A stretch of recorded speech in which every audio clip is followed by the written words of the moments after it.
Sometimes you have some leftover mugi urushi from other repair. Don't throw it away. You can keep it for a few days, or it would be a good time to strategize your project and utilize the leftover mugi to create something we call ganshin urushi. Ganshin urushi is kind of a diluted version of mugi urushi. So if you start with mugi urushi, you take a portion of it and dilute it with ki urushi. Here's some ki urushi. So you dilute it with about 3 parts of ki urushi, approximately. You start mixing it.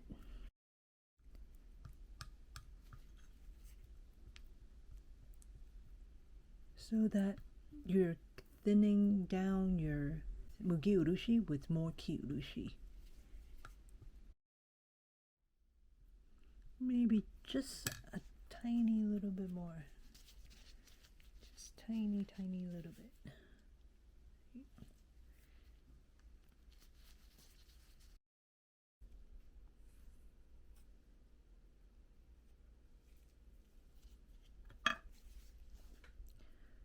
So this is the consistency of viscosity that you will want.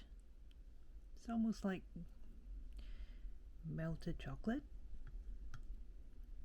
So this is ganshin urushi. As compared to this one is like mugi urushi.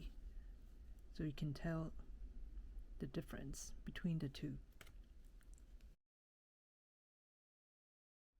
So the use of ganshin urushi is particularly for porcelain when you're prepping your piece to adhere, to bond broken pieces like this, or even for let's see, hairline cracks. You would want to use ganshin urushi.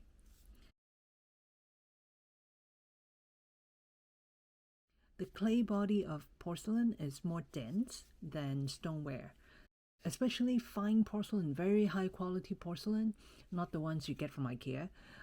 Really good fine porcelain. The clay body, the particles are very dense. So when you piece together 2 porcelain surfaces like this, of course, you can just go straight ahead and do the mugi, but we usually would recommend you do a bit of prep work.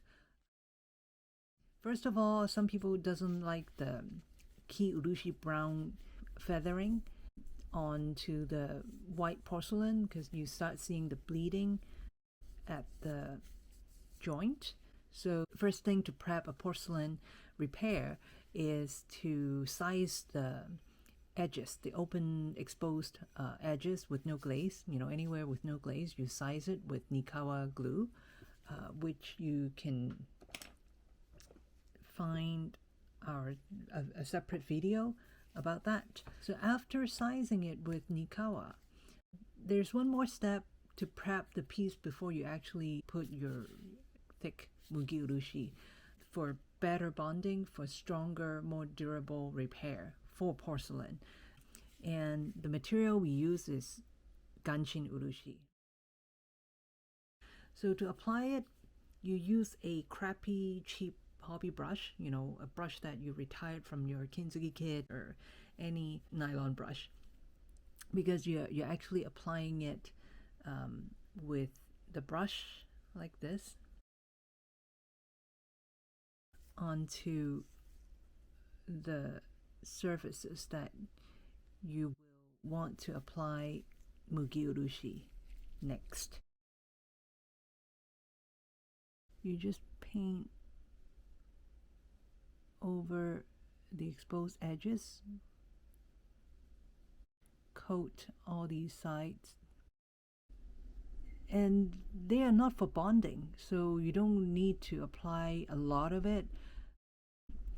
The whole point is to create like a very, very thin skin. Yeah, like a membrane,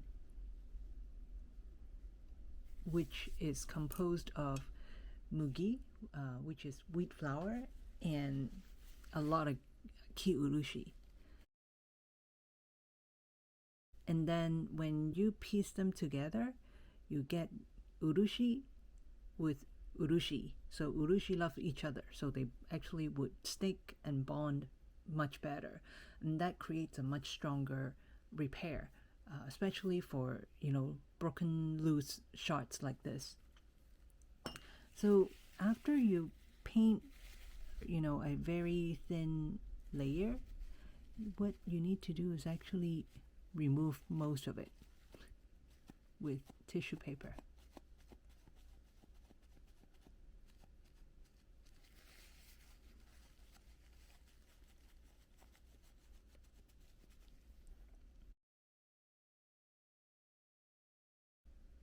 So this is how you would apply ganshin urushi.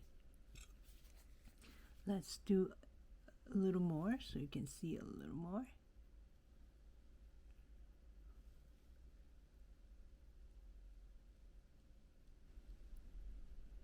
So that's how it would look if you apply with a brush. And then you use tissue paper to tap and remove extra.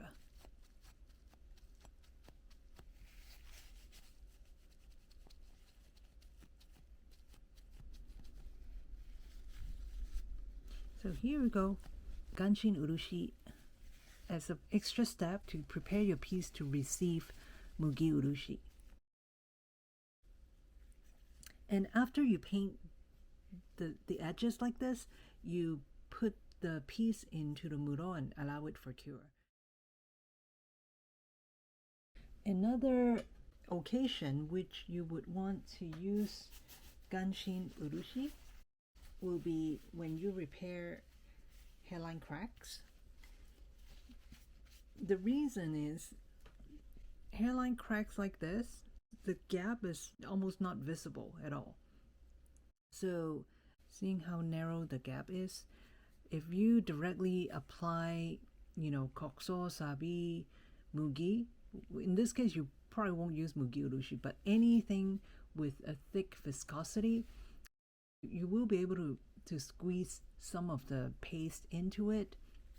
But because of the thick viscosity, and you know how urushi is kind of like a bouncy material, especially like mugi, you won't be able to squeeze too much or sufficient paste into a gap that is this narrow, like a hairline crack, to create a much stronger, more durable repair and bond, like filler, to fill in any possible visible or invisible gaps in between.